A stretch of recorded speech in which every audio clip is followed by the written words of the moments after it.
Chers amis, bonsoir. C'est toujours votre professeur de droit des affaires, maître Aplis Félix. Et dans cet audio, je me propose de vous définir d'autres concepts courants utilisés dans le domaine du droit des affaires.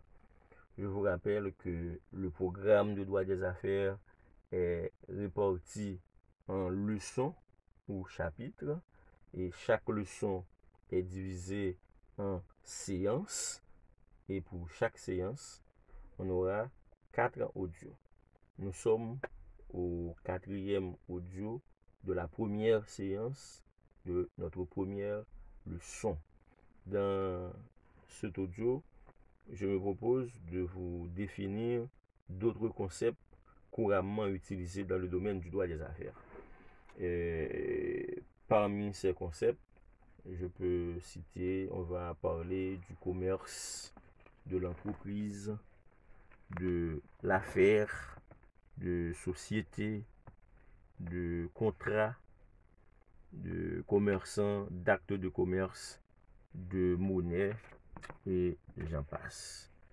C'est, comme je vous l'avais dit, ces concepts, la définition de ces concepts nous permet d'avoir une plus large idée, une plus large compréhension du cours de droit des affaires, va nous faciliter la compréhension des cours à venir. Commençons avec la définition du commerce. Comment se définit le commerce? Le commerce est défini comme l'activité principale d'échange des biens et des services. Au sein de cette activité se rencontrent deux acteurs indispensables aux transactions. On rencontre le vendeur et l'acheteur. Donc, le commerce couvre l'ensemble des transactions entre individus, entre organisations ou entre individus et organisations. Il complète l'activité de production en permettant de rémunérer la fourniture d'un bien ou d'un service, principalement par le recours à la monnaie. Et la monnaie, comment se définit la monnaie? La monnaie, c'est l'instrument légal assurant l'exécution des obligations de sommes d'argent et servant d'étalon de valeur pour l'estimation des biens n'ayant pas d'expression pécuniaire. Troisième concept courant utilisé à définir, c'est commerçant. C'est quoi un commerçant? Un commerçant, c'est une personne qui effectue des actes de commerce et en fait sa profession, agissant en son nom ou pour son compte. Ça, c'est la définition tirée du code de commerce. Quatrième concept, c'est acte de commerce. C'est quoi un acte de commerce?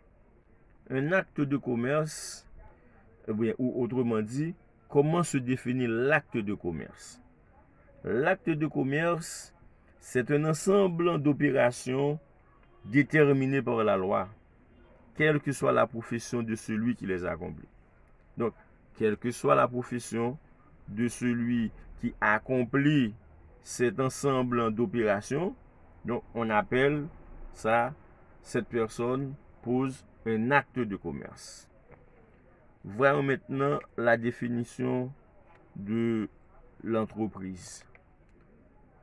En droit commercial, l'entreprise se définit comme l'unité économique qui implique la mise en œuvre de moyens humains et matériels de production ou de distribution de richesses reposant sur une organisation préétablie.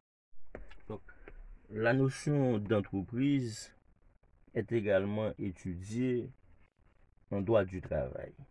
Donc, en droit du travail, L'entreprise se définit comme étant un ensemble organisé de personnes et d'éléments corporels et incorporels permettant l'exercice d'une activité économique qui poursuit un objectif propre.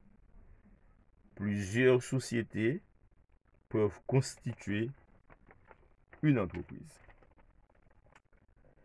Chers amis, je vous laisse le soin de continuer ce travail de recherche en ce qui a trait à la définition des concepts.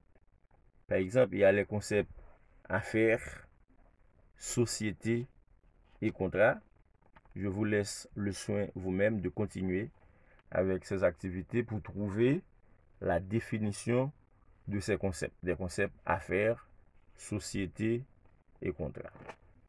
Donc, je dis que cet audio nous donne l'occasion de définir et de comprendre le sens de plusieurs vocables utilisés dans le domaine du droit des affaires, tels commerce, commerçant, acte de commerce, monnaie, affaires, société, entreprise, contrat.